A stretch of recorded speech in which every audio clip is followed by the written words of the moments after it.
नमस्कार, जय शिवराय मित्रांनो. आज 19 फेब्रुवारी शिवजयंती आहे आणि सालाबादप्रमाणे कोकण रत्न नागरी सहकारी पतसंस्था मर्यादित खेड यांच्या वतीने दरवर्षी शिवजयंतीनिमित्त रक्तदान शिबिराचं आयोजन करण्यात येतं. आपल्यासोबत आत्ता कोकण रत्न नागरी सहकारी पतसंस्थेचे चेअरमन सन्माननीय उमेशजी नक्षे आहेत. आपण त्यांच्याकडून या रक्तदान शिबिराबाबत त्यांची काय भूमिका आहे ती जाणून घेऊयात. नमस्कार नक्षे साहेब.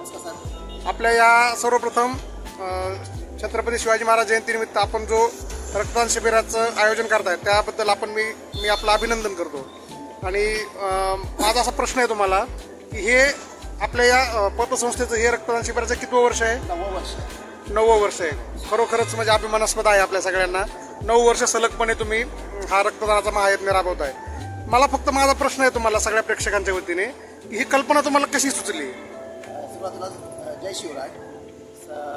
आज या ठिकाणी रक्तदान शिबिराचं आयोजन म्हणजे आज आपण पतसंस्था वर्धापन दिन आहे. आज पतसंस्थेचं 12वा वर्धापन दिन आहे आणि सर्वांना चांगला आनंद वाटतो की मला आमची पतसंस्थेची सुरुवातच हीच छत्रपती शिवाजी महाराज जयंतीच्या निमित्तानं केलेली आहे. त्यांचेच विचार आमच्यामध्ये विचार आणायचे आम्ही चाललेलो आहोत. छत्रपती शिवाजी महाराजांनी जे विचार राबवले, जे समाजासाठी जनतेच्या हितासाठी स्वराज्याच्या सर्वसामान्य लोकांच्या हितासाठी जे कार्य केलं, तेच कार्य छोटंसं एक कार्य आम्ही रक्तदान शिबिराच्या माध्यमातून आम्ही करत आहोत. नक्कीच तुमच्या पतसंस्थेचा जो वर्धापन दिन आहे त्या निमित्त तुमच्या पतसंस्थेला पण शुभेच्छा देतो. आणि तुमचा जो हा समाजसेवेचा वसा आहे रक्तदानाच्या निमित्ताने तुम्ही सुरू केलेला, हा वर्षानुवर्ष असाच कायम चालत राहू अशी मी तुम्हा सर्वांना शुभेच्छा देतो. कोकण रत्न नागरी सहकारी पतसंस्था यांच्या वतीने आयोजित करण्यात आलेल्या रक्तदान शिबिरामध्ये आपल्यासोबत सन्माननीय केशवजी नागरगोजे सर आहेत. आपण त्यांच्यासोबत जरा 2 मिनिटं या संदर्भात गप्पा मारूया. केशवजी, तुमची ही रक्तदानाची किती वेळ आहे? दुसरी वेळ आहे. ठीक आहे. काय त्रास जाणवला तुम्हाला रक्तदानासंदर्भात? आणि माझं काय म्हणणं आहे की रक्तदानाच्या बाबत अजून सुद्धा समाजामध्ये पाहिजे तेवढी जागृती झालेली नाही. तर ज्यांना रक्तदानासंदर्भात काही भीती वाटते समजा, किंवा काही लोक घाबरून सुद्धा रक्तदान करत नाहीत, अशा लोकांना तुम्ही काय संदेश द्याल?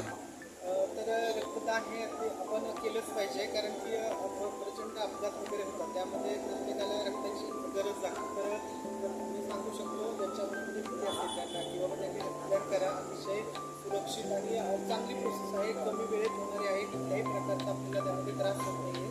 तर प्रत्येकाने रक्तदान केलंच पाहिजे. धन्यवाद केशवजी, तुम्ही या रक्तदान महायज्ञामध्ये सहभागी झालात आणि अगदी दुसरीच वेळ असताना तुम्ही काही अगदी बिनधास्तपणे रक्तदान केलं.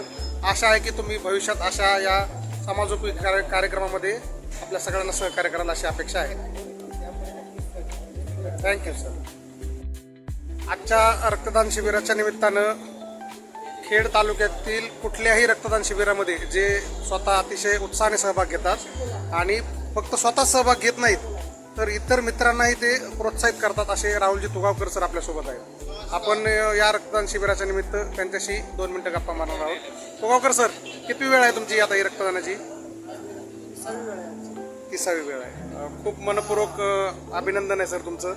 आणि तुमची हाफ सेंचुरी पूर्ण व्हावी अशा सदिच्छा आहेत आमच्या सगळ्यांकडून. तुम्ही आज जर समाजामध्ये पाहिलं तर रक्तदानाबद्दल अजून सुद्धा तेवढी जनजागृती समाजामध्ये नाही आहे, किंवा काही लोक अगदी ज्यांची इच्छा असते पण भीतीपोटी सुद्धा रक्तदान करायला काही लोक कचरतात.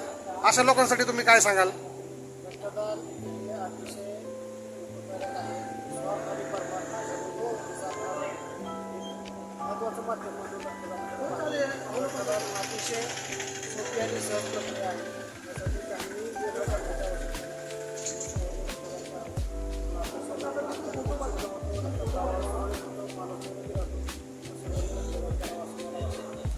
आपला एक खेडमध्ये रक्तदाते शिक्षक अशा नावाचा एक व्हॉट्सअप ग्रुप पण आहे. साधारणतः किती शिक्षक आहेत या ग्रुपमध्ये? रक्तदाते शिक्षक नावाचा शिक्षकांचा टार्गेट आहे की किमान शिक्षक त्याच्यामध्ये सहभागी होते. आम्ही हा शिक्षकांचा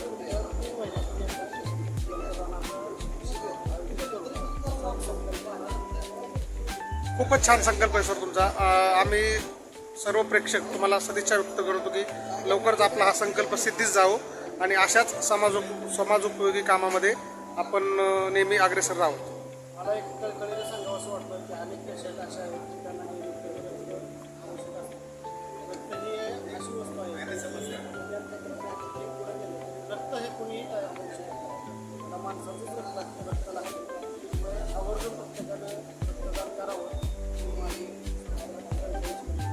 धन्यवाद सर. आपण सर्वांनी जर प्रयत्न केले तर नक्कीच भविष्यात समाजामध्ये रक्तदानाच्या संदर्भात जे काही अफवा आहेत किंवा जी काही भीती आहे ती नक्कीच नष्ट होईल.